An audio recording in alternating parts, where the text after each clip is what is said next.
அல் கல்ப் அல் ஹாஷியா. இது நமக்கு ஓரளவு பரிச்சயமான ஒரு வசனம், நம்ம கேட்டிருப்போம். அல்லாஹ் தஆலா சொல்கின்றான், அலம் யஅனில் லதீன ஆமனூ அன் தக்ஷஅ குலூபுஹும் லிதிக்ரில்லாஹி வமா நஸல மினல் ஹக். அல்லாஹ் தஆலா இதில் என்ன சொல்றான் என்றால், அல் கல்புல் ஹாஷியா, பயப்படுகின்ற அஞ்சுகின்ற இதயம். அப்ப நேரடியாக அல் கல்ப் அல் ஹாஷியா என்று நம்ம அதுல இருந்து என்ன செயல்படுகின்ற அந்த செயலை வைத்து பெயரை சொல்கிறோம்.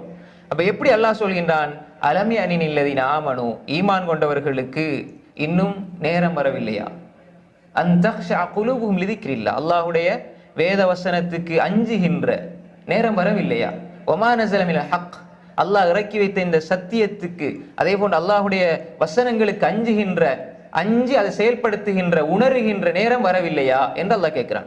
அப்ப தக்ஷா குலூபுஹும், அன் தக்ஷா குலூபுஹும், அப்ப அஞ்சுகின்ற ஒரு நிலை. நம்ம ஹுஷூ ஐன் கடைசியில அல் ஹுதூ, அஞ்சுகின்ற ஒரு மனநிலையில் இருக்கணும். எப்படி இருக்கணும், அந்த அல்லாஹ்வுடைய திக்ர், அல்லாஹ் இறக்கி வைத்த விஷயங்களுக்கு அடிபணிந்து செல்கின்ற நிலை. அஞ்சு விட்டு நான் பயப்பட்டேன் அல்ல, அஞ்சு அடிபணிகின்ற நிலை வரணும். நிறைய பேருக்கு அச்சம் இருக்கும், அல்லாஹ் என்ன தண்டிப்பான், அல்லாஹ் என்ன நரகத்துல போடுவான்னு பயம் இருக்கும். ஆனால் அந்த பயம் அடிபணிகின்ற நிலையை உருவாக்கணும். அதுதான் இந்த இடத்துல சொல்லப்படுது.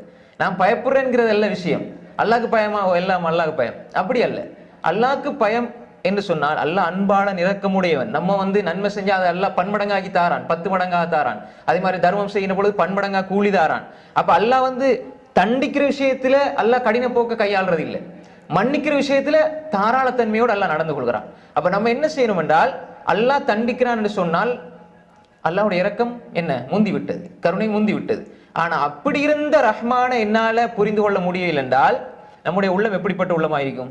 எனவே அஞ்சு அடிபணிகின்ற நிலையை உருவாக்கினால் அல்லாஹ் அன்பாளனாக பெற்றுக்கொள்ளலாம். எனவே அந்த இதயம் அல்லாஹ் தஆலா கேட்டுக்கொண்டே இருக்கிறான்.